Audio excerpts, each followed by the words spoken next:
అందరూ సైలెంట్ గా ఉండండి. మీడియా వచ్చారు, మీడియాలో మీరందరూ కూర్చోవాలి. మీడియాలో కూడా మాట్లాడిందంతా మీకోసం. మీడియా మిత్రులు వచ్చారు, అందరూ సైలెంట్ గా ఉండాలి.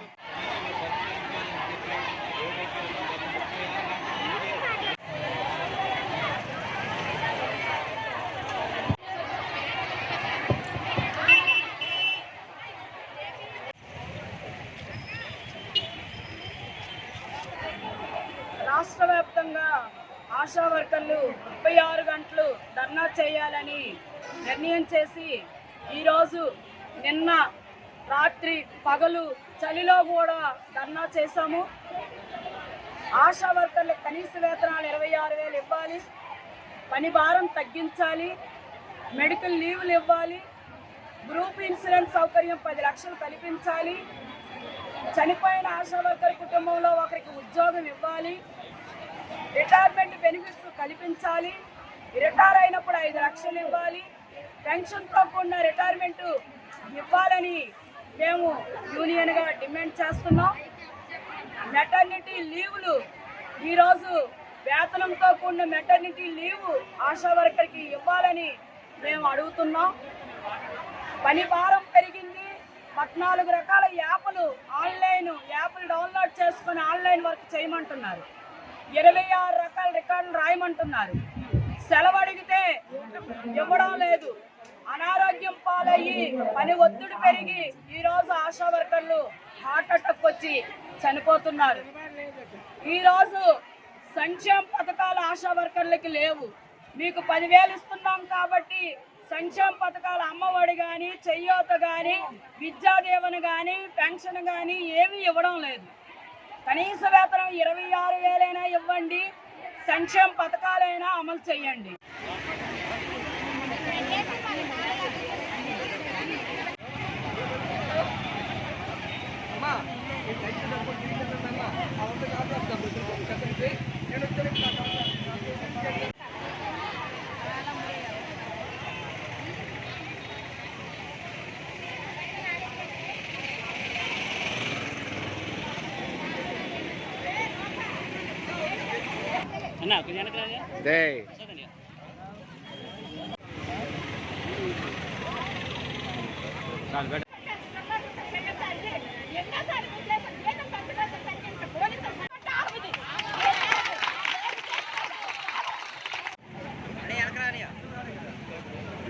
అంగన్వాడీ సోదరి వాళ్ళందరూ కూడా చేస్తున్నటువంటి ధర్నాకి తెలుగుదేశం పార్టీ తరఫున మద్దతు తెలియజేయడానికని ఇక్కడికి రావడం జరిగింది.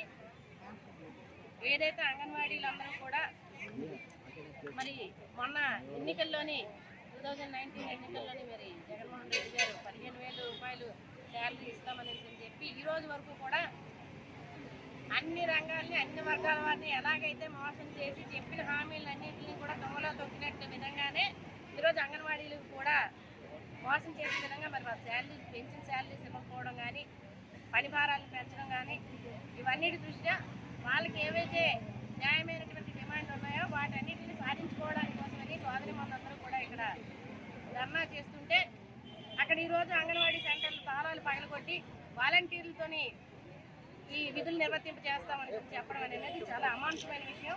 ఎందుకంటే వాళ్ళు ఇక్కడ ధర్నా చేస్తున్నప్పుడు వాళ్ళ మనోభావాన్ని గౌరవించి ఏ రకంగా చేద్దామని చర్చలు జరిపి మధ్య మార్గంగా అయినా సరే చర్చల తాలూకు నిర్ణయాలు సఫలీకృతం అయ్యే విధంగా చేయాల్సిన బాధ్యత ప్రభుత్వాల మీద ఉంటుంది.